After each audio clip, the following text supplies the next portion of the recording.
ഒരു കാപ്പിച്ചീനോ അല്ലെങ്കിൽ ഒരു ലാറ്റ് അതാണ് കഫേയിൽ പോയി കഴിഞ്ഞാൽ നമ്മൾ ഓർഡർ ചെയ്യാം. ഇതിലെ വ്യത്യാസം ഇതിലൊഴിക്കുന്ന പാലിലെ പതയിലാണ്. പാല് പതയാക്കാൻ വേണ്ടി റെസ്റ്റോറൻറ്റിൽ കഫേയിലൊക്കെ ഇതുപോലത്തെ സ്റ്റീം വാൻഡ് യൂസ് ചെയ്യും. മാനുവലി ആകുമ്പം അതിന് വേറെ കുറേ മെത്തേഡ്സാണ്.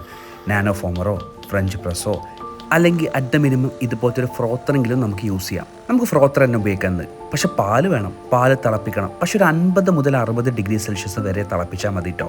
അതിനുശേഷം ഇതുപോലത്തെ ഒരു മിൽക്ക് പിക്ചറിൽ നമ്മൾ പാലൊഴിച്ച് നമ്മൾ ഫുള്ളായിട്ട് പതപ്പിക്കണം. ക്യാപ്പിച്ചിനോ ആയതുകൊണ്ട് പത കുറച്ച് കൂടിക്കോട്ടെ. ഇനി നമ്മൾ കാപ്പി പ്രിപ്പയർ ചെയ്യണം. എസ്പ്രസ്സോ ഇൻസ്റ്റൻറ്റ് കോഫിയൊക്കെ വെച്ച് നിങ്ങൾക്ക് കോഫി ഉണ്ടാക്കാം. അതിൻ്റെ മുകളിൽ ഈ മിൽക്ക് ഫ്രോത്ത് ഒഴിച്ച് ബാക്കി വന്ന പാലും ഫ്രോത്തും കൂടി ഞാൻ ഇതുപോലെ ഒഴിച്ച് കഴിഞ്ഞാൽ ക്യാപ്പിച്ചിനോ റെഡിയാണ്. ഇറ്റാലിയൻ ക്യാപ്പിച്ചീൻ നട്ട്സിൻ്റെ തട്ടത്തിലൊരു ബ്രൗണും വൈറ്റും ബോർഡർ ഉണ്ട്. അതേ ഡിസൈന് ഈ കാപ്പിയിൽ നിങ്ങൾക്ക് കാണാൻ പറ്റും. അതുകൊണ്ടാണ് അത്ര ഇതിന് ക്യാപ്പിച്ചീനോ എന്ന് പേര് വന്നതെന്ന് പറയപ്പെടുന്നു. എന്തായാലും ലാറ്റെ മറ്റൊരു വീഡിയോയിൽ കാണിക്കാമെന്ന് പറഞ്ഞുകൊണ്ട് ബൈ ഫ്രം ആഹാരം.